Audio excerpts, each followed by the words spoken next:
సంవత్సరాల తరబడి government job కోసం వేచి చూస్తున్నారా? కేవలం 8 నెలల్లో మీ కల నెరవేర్చుకోండి. వెంటనే కింది నంబర్స్‌కి కాల్ చేయండి. పాకిస్తాన్ పాలిట కాలరాత్రి, భారతదేశానికి శివరాత్రి ఎవరు ఊహించని విధంగా. ఎందుకంటే దేశవ్యాప్తంగా మాక్ డ్రిల్స్ జరుగుతాయనేటువంటి ప్రకటన చేయడం 7వ తేదీన కీలకమైనటువంటి 244 ప్రాంతాలకు సంబంధించినటువంటి లిస్టు ఆయా రాష్ట్రాలకి కేంద్ర ప్రభుత్వం అలర్ట్ ఇచ్చినటువంటి నేపథ్యంలో 7 తర్వాత లేదా 9 తర్వాత ఏదైనా అటాక్స్ జరగవచ్చు అనేటువంటి అంచనాలు ఉన్నాయి. ఎవరు ఊహించని విధంగా భారత్ సర్జికల్ స్ట్రైక్స్ తరహాలోనే మిసైల్ స్ట్రైక్స్ని ఈసారి ప్రయోగించింది. పాకిస్తాన్లో 9 ప్రాంతాలపైన ఫోకస్ చేసి అక్కడ ఉన్నటువంటి టార్గెట్స్ని నేలమట్టం చేసింది. అసలు ఈ 9 ప్రాంతాలని ఎంచుకోవడానికి కారణం ఏంటి? అంతర్జాతీయంగా ఏ సమస్యలు రావనేటువంటి ధీమాతో భారత ప్రభుత్వం తొలిసారిగా సాయిల్ టు సాయిల్ అంటే surface to surface missile attacks చేసిందనేటువంటి మాట చెబుతున్నారు. అధికారికంగా దాడులకు సంబంధించినటువంటి ధృవీకరణని చేసినప్పటికీ కేంద్ర ప్రభుత్వం చేసింది, రక్షణ శాఖ చేసింది, అలానే మిలిటరీ ఆఫీసర్స్ కూడా కొద్దిసేపట్లోనే దీనిపైన క్లియర్ కట్ ఎనాలిసిస్ రిపోర్ట్ ప్రజల ముందర ఉంచబోతున్నారు.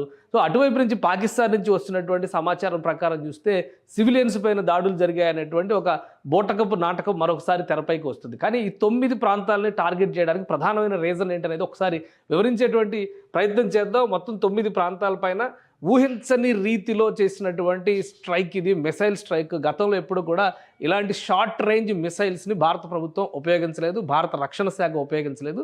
గతంలో చేసినటువంటి దాడులన్నీ కూడా ఫ్రంట్ లైన్ వార్గానే ఉన్నాయి. అందుకనే ఎల్ఓసి పరిధిలో కానీ అంతర్జాతీయ సహజంగా భారతదేశం ఎల్ఓసి పరిధిలో అటాక్స్కి సన్నద్ధమైనటువంటి సందర్భంలో పాకిస్తాన్ అంతర్జాతీయ సరిహద్దుల్లో కవ్వింపులకు పాల్పడడం అనేది పరిపాటి.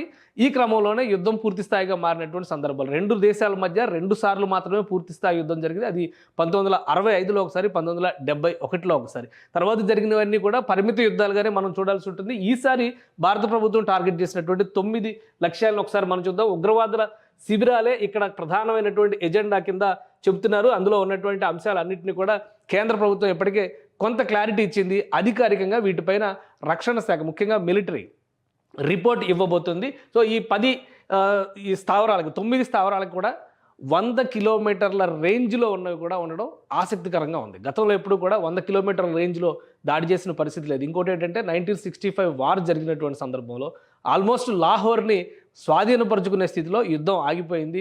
మ్యూచువల్ టాక్స్ పేరుతో లాల్ బహదూర్ శాస్త్రి తాష్కెంట్ వెళ్ళడం, అప్పటి ప్రధానమంత్రి అనూహ్యంగా ఆయన మరణించడం, ఇవన్నీ కూడా జరిగిపోయినాయి. ఇప్పుడు ఏకంగా 100 కిలోమీటర్ల అవతల వైపు ఉన్నటువంటి లక్ష్యాలని కేవలం పాక్ ఆక్రమిత కాశ్మీర్లో మాత్రమే కాదు, పాకిస్తాన్లో ఉన్నటువంటి లక్ష్యాలను కూడా సైన్యం ఛేదించింది. అది ఎలా ఒకసారి విశ్లేషిద్దాం. ఇది అంతర్జాతీయ సరిహద్దుకి 100 కిలోమీటర్ల లోపు ఉన్నటువంటి స్థావరాలన్నింటినీ కూడా భారత్ టార్గెట్ చేసింది. ఈ 100 కిలోమీటర్ల లోపు ఉన్నటువంటి స్థావరంలో ప్రధానమైనటువంటిది బహావల్పూర్. ఈ బహావల్పూర్లో జైషే మహమ్మద్ ప్రధాన కార్యాలయం ఉంది. ఒక మాస్క్ అంటే ఒక మినీ సిటీని అక్కడ జైషే మహమ్మద్ చీఫ్ మసూద్ అజర్ రన్ చేస్తున్నారనేటువంటి సమాచారం చాలా కాలంగా ఉంది.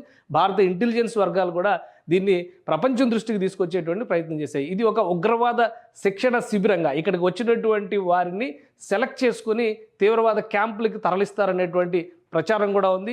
ఈ కార్యక్రమాలన్నీ నిర్వహించడానికి జైషే మహమ్మద్ ప్రధాన కార్యాలయంతో పాటు అక్కడ ఒక మసీదును కూడా రన్ చేస్తారు. ఆ మసీదుకు వచ్చేటువంటి యువతని ఉగ్రవాదం వైపు ప్రోత్సహించేటువంటి వ్యవస్థలు, వ్యక్తులు అక్కడ ఉన్నారనేది సమాచారం. ఇది చాలా కాలంగా అధికారికంగా ఆధారాలతో సహా భారత ప్రభుత్వం అందించినప్పటికీ చర్యలు తీసుకున్నటువంటి పరిస్థితి లేదు. సో బహావల్పూర్లో ఉన్నటువంటి ఈ టార్గెట్ని కొట్టిపడేసింది.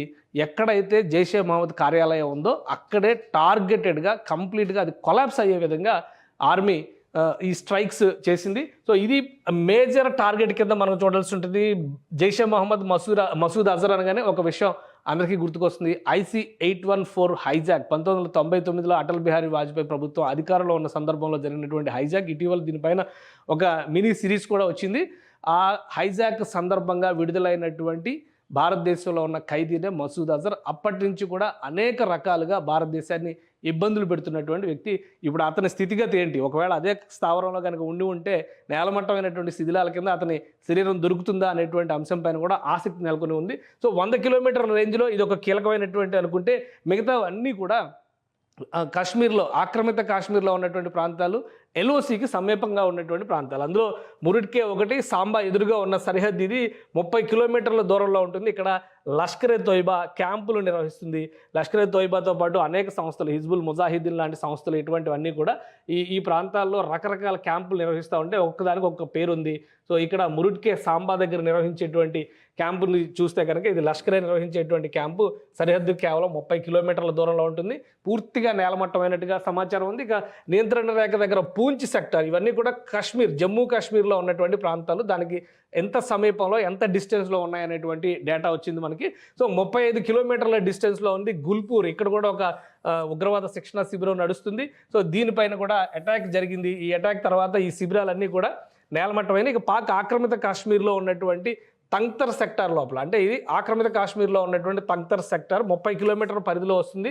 సవాయ్ అనేటువంటి ప్రాంతంలో లష్కరే క్యాంపు నిర్వహిస్తుంది. ప్రధానంగా చూస్తే లష్కరే క్యాంపులు, హిజ్బుల్ ముజాహిద్దీన్కి సంబంధించినటువంటి క్యాంపులు, జైషే మహమ్మద్కి సంబంధించినటువంటి క్యాంపులే ఎక్కువగా ఉన్నాయి. వీళ్ళు రకరకాల మారుపేర్లతో, ఇప్పుడు లష్కరే తోయిబాకి సంబంధించి మొన్నే ఉగ్రదాడి జరిగినటువంటి సందర్భంలో పెహల్గాం దాడికి సంబంధించి ఒక ప్రకటన కూడా వచ్చింది. మనకు అందరికీ తెలిసినటువంటి ప్రకటన.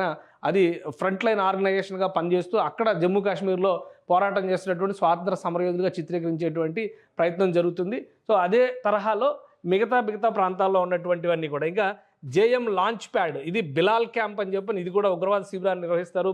జేఎం లాంచ్ ప్యాడ్ అనేటువంటి దగ్గర ఒక చిన్న స్థాయి క్షిపణి వ్యవస్థ కూడా ఉంది అనేది సమాచారం ఉంది. గతంలో కూడా దీనిపైన అటాక్స్ జరిగినాయి. కార్గిల్ యుద్ధ సమయంలో కూడా ఇక్కడ ఫోకస్ చేసింది భారత సైన్యం. సో అలానే రాజౌరి సెక్టార్కి ఇదే ప్రాంతంలో ఉన్నటువంటి క్యాంపు ప్రాంతానికి పరిసర ప్రాంతాల్లో ఉగ్రవాదులు, శిక్షణ పొందేటువంటి ఉగ్రవాదులు నివసించేందుకు అవకాశం ఉండే విధంగా కొన్ని క్యాంపులను తయారు చేశారు.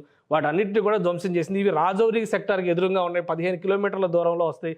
ఇవి జేఎం లాంచ్ ప్యాడ్ పరిధిలోకి వచ్చేటువంటి ప్రాంతాలే. వీటన్నిటిని కూడా ధ్వంసం చేసింది. మొత్తం 9 టార్గెట్లు భారత ఆర్మీ టార్గెట్ చేసింది. కాబట్టి ఈ రాజౌరి ఇవన్నీ కూడా జమ్మూ కాశ్మీర్లో ఉన్నటువంటి ప్రాంతాలు. నియంత్రణ రేఖకు 10 కిలోమీటర్ల పరిధిలో ఉన్న బర్నాలా క్యాంపు, ఇది కూడా రాజౌరి పరిధిలో ఉండేటువంటి క్యాంప్. ఇది ఇక్కడ కూడా అటాక్స్ జరిగినాయి. సాంబా కతువా ఎదురుగా ఉన్న అంతర్జాతీయ సరిహద్దుకి 8 కిలోమీటర్ల దూరంలో ఉన్నటువంటి సర్జిల్ క్యాంపు. ఈ సర్జిల్ క్యాంపు ఇది జేఎంకి సంబంధించి, జైషే మొహమ్మద్కి సంబంధించినటువంటి క్యాంపు. ఎక్కడైతే బహవల్పూర్లో ఎంపిక చేసినటువంటి తీవ్రవాదుల్ని, ఈ మధ్య తీవ్రవాదులు ఇంకొక కొత్త స్ట్రాటజీ ఉపయోగించారు. పాకిస్తాన్లో విద్యాభ్యాసం కోసం వస్తున్నట్టుగా కొంతమందిని ఎంపిక చేసుకోవడం, వాళ్ళని తీసుకురావడం, వాళ్ళని తీసుకొచ్చిన తర్వాత ఈ తీవ్రవాద క్యాంపులకు తరలించి అక్కడ శిక్షణ ఇచ్చేటువంటి ప్రణాళికని అమలు చేస్తున్నారు. సో వీటిని అమలు చేసేటువంటి వ్యవస్థల మొత్తాన్ని కూడా కూకటి వేళతో పెకలించేటువంటి ప్రయత్నం భారత ఆర్మీ చేసింది. ఇది జైషే మహమ్మద్కి సంబంధించినటువంటి క్యాంప్ ఇది. అలానే అంతర్జాతీయ సరిహద్దుకు 15 కిలోమీటర్ల దూరంలో ఉన్నటువంటి సియాల్కోట్ సమీపంలో ఉన్న హెచ్ఎం శిక్షణా శిబిరం, ఇది మెహమూనా క్యాంప్ అంటారు. ఇక్కడ కూడా వందల మంది సైన్యంలో, ఆర్మీని ధ్వంసం చేసి, అంటే ఈ వందల మంది తీవ్రవాదులను తయారు చేయడం, భారత ఆర్మీని ఇబ్బందులు పాలు చేయడం, ఇవి అంతర్జాతీయ సరిహద్దు సమీపంలో ఉన్నటువంటి ప్రాంతాలు. ఇవి ఒకవైపు పాక్ ఆక్రమిత కాశ్మీరు, మరొక వైపు పాకిస్తాన్ భూభాగంలో ఉన్నటువంటి ప్రదేశాలు. ఈ రెండిటిని కూడా ఈసారి టార్గెట్ చేసింది. గతంలో ఎప్పుడు భారత ఆర్మీ టార్గెట్ చేసినప్పటికీ కూడా కేవలం పాక్ ఆక్రమిత కాశ్మీర్లో ఉన్నటువంటి శిబిరాలపైనే దాడులు జరిగినటువంటి సందర్భాలు ఉన్నాయి. కానీ మొదటిసారిగా పాకిస్తాన్ భూభాగంలోకి స్ట్రైక్స్ జరగడం అనేది ఆసక్తికరమైనటువంటి అంశం. ఇంకోటి, ఇప్పటివరకు వస్తున్నటువంటి సమాచారం ప్రకారం తెలుస్తుంది ఏంటంటే, ఇవన్నీ కూడా సర్ఫేస్ టు సర్ఫేస్ మిసైల్స్ని ప్రయోగించడం ద్వారా చేసినటువంటి విధ్వంసం. ఈ విధ్వంసకాండలో దాదాపు 100 మందికి పైగా చనిపోయి ఉంటారని చెప్పిన అంచనాలు వేస్తున్నారు. కేవలం ఈ బర్నాలాలో జరిగినటువంటి బర్నాలా క్యాంపులోనే దాదాపు 80 మంది వరకు చనిపోయి ఉండడానికి అవకాశాలు ఉంటాయనేటువంటిది ప్రాథమిక సమాచారం. ఇంకా ఏది కూడా కన్ఫర్మ్డ్ రిపోర్ట్ కాదు. అటువైపు పాకిస్తాన్ చెబుతున్నటువంటి మాట మాత్రం కేవలం 8 మంది మాత్రమే చనిపోయారు, మిగతా వాళ్ళందరూ గాయపడ్డారు. పైగా సివిలియన్స్ ఉన్నటువంటి ప్రాంతాలపైన దాడులు జరిగాయి అనేటువంటి వాదన చేస్తున్నది. కానీ ఒక విషయం ఏంటంటే, సివిలియన్స్ని ఒక షీల్డ్గా తీవ్రవాదులు ఉపయోగించుకోవడం అనేది పరిపాటి. యాంటీ సోషల్ ఎలిమెంట్స్ ఎవరైనా కానీ, వాళ్ళే కాదు, లోకల్గా ఉండే గుండాలు కూడా చేసేది ఏంటంటే, ఊళ్ళల్లో ఉండేటువంటి మనుషులందరినీ కూడా పెట్టి ఊళ్ళ మధ్యలో శిబిరాలు రన్ చేయడం అనేది మనం చూస్తూ ఉంటాం. అదే తరహాలో తీవ్రవాద శిబిరాలని రన్ చేసేటువంటి క్రమంలో చుట్టుపక్కల ఆ తీవ్రవాద శిబిరాలకు సపోర్ట్ చేసేటువంటి స్టాఫ్ కింద కానీ, వాళ్ళకి సానుభూతి పరులుగా ఉన్నటువంటి వ్యక్తులు కానీ, సింపథైజర్స్ని కూడా చుట్టుపక్కల పెట్టడం, ఇది నివాస ప్రాంతం అని నమ్మించేటువంటి ఎత్తుగడది ప్రతి సందర్భంలో పాకిస్తాన్ వేస్తుంది. సో ఈసారి ఆ ఎత్తులు ఏవి పారవు అనేటువంటి అంశాన్ని దృష్టిలో పెట్టుకొని భారత ప్రభుత్వం 2 అంశాలు ఇక్కడ ఆలోచించాల్సింది ఏంటంటే, సెక్యూరిటీ కౌన్సిల్, యుఎన్ సెక్యూరిటీ కౌన్సిల్లో కేటగారికల్గా సీమాంతర ఉగ్రవాదం పైన భారత ప్రభుత్వం చేసినటువంటి ప్రకటన, దానికి సభ్య దేశాలు ఇచ్చినటువంటి మద్దతు, దీన్ని దృష్టిలో ఉంచుకొని అంతర్జాతీయంగా తీవ్రవాదాన్ని పాకిస్తాన్ పెంచి పోషిస్తోందనేటువంటి వాదనని క్లియర్గా తెరపైకి తీసుకొచ్చింది భారత ప్రభుత్వం. ఆ మరుసటి రోజునే దేశవ్యాప్తంగా కూడా యుద్ధ సన్నద్ధతని ప్రకటించి ఆకస్మికంగా ఈ స్ట్రైక్స్ని చేసింది. ఆపరేషన్ సింధూర్ అనేది ఖచ్చితంగా భారత నుదుటిన సింధూరంగా భావించాల్సినటువంటి పరిస్థితిని ఈరోజు ఇండియన్ ఆర్మీ క్రియేట్ చేసింది. సుమన్ టీవీలో మీ పర్సనల్ అండ్ బిజినెస్ ప్రమోషన్స్ కోసం కింది నెంబర్కి కాంటాక్ట్ చేయండి.